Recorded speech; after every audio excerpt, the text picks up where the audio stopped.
Minister साहिबा से नहीं मिलेंगे तो किन से मिलेंगे? यकीनन हम उनसे गुजारिश करते हैं कि वो जल्द से जल्द हमें वक्त दें और ऑल इंडिया मुस्लिम पसंदीदा बोर्ड के एक वक्त से मिले और उनको वक्फ के काला कानूनों के बारे में समझाए और उनको बताए। और यकीनन मुअज़्ज़ज़ वज़ीर आला साहिबा, ऑनरेबल चीफ मिनिस्टर जनाब मोहतरमा ममता बनर्जी साहिबा को हमारी सबकी बातें सुननी चाहिए और सुनकर इस पर फैसला लेना चाहिए। और साथ ही साथ हम पार्लियामेंट में भी देखेंगे कि कौन एमपी वॉकआउट कर रहा है। ये जो पुरानी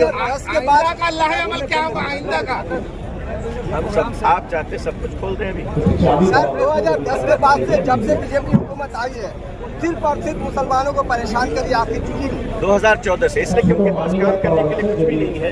वो मुसलमानों को सताकर हिंदू भाइयों को समझते कि खुश हो जाएंगे। भारत का हिंदू भाई अत्याचार के विरुद्ध रहता है, क्षमा करुणा माया और दया के साथ रहता है।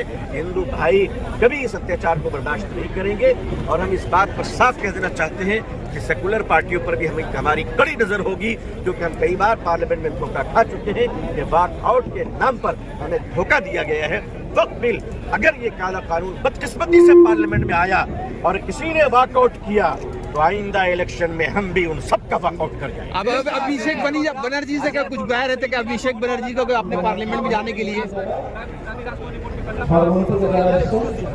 प्रशासन ने कोई एक्सक्यूज नहीं दिया है। मेरे ख्याल से हुकूमत को ये लगा होगा कि शायद हमारे पास लोग ज्यादा नहीं, लेकिन बंगाल की जनता ने अपनी जिंदगी का सबूत दिया है। सरकार को भी ये मैसेज मिल चुकी है।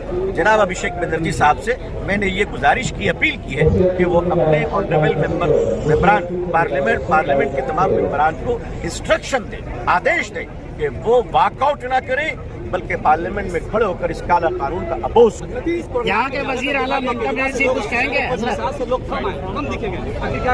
शहर के लोगों की तादाद कब देखने को मिली है? क्या कहेंगे? ऐसी बात नहीं, 10 सितंबर से लेकर शायद कोई ऐसा हफ्ता हो कि कलकत्ते में प्रोग्राम न हो रहा, उसमें कलकत्ते के लोग जमा हो रहे थे, हम बंगाल के लोगों को जमा नहीं कर पा रहे थे। इसलिए हमारी ये कोशिश हुई है अल्हम्दुलिल्लाह आप सबके ताउन से। हम अल्लाह के शुक्रगुजार हैं कि उसने आज हम पर रहम फरमाया। और बंगाल का कोई गांव ऐसा नहीं है जिस गांव से आदमी ना आए हो। 400 से ज्यादा बसें आई हैं और कई लाख लोग यहाँ तशरीफ लाए। हजरत वजीर आला ममता बनर्जी से कुछ पैगाम देना चाहेंगे? कुछ पैगाम देना चाहिए? अवाम ने उनको पैगाम दे दिया, हम इस कानून को बर्दाश्त नहीं कर सकते।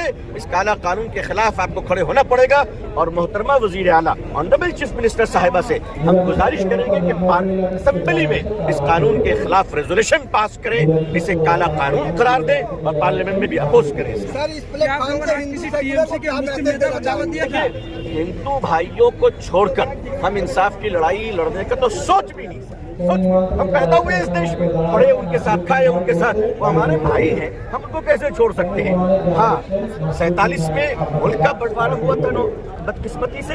अब ये कुछ सरकार और कुछ ताकतें चाहती कि दिलों का बंटवारा हो जाए। हम दिलों का बंटवारा होने नहीं देंगे। मौलाना आजाद ने 1923 में कहा था कि कुतुब मीनार में अगर कोई फरिश्ता आकर कहे कि आजाद तुम्हें मुल्क का स्वराज और आजादी कल मिल जाएगी अगर तुम हिंदू मुस्लिम की एकता की बात मत करो, तो उन्होंने कहा था आजादी छोड़ दूंगा, एकता नहीं छोड़ूंगा।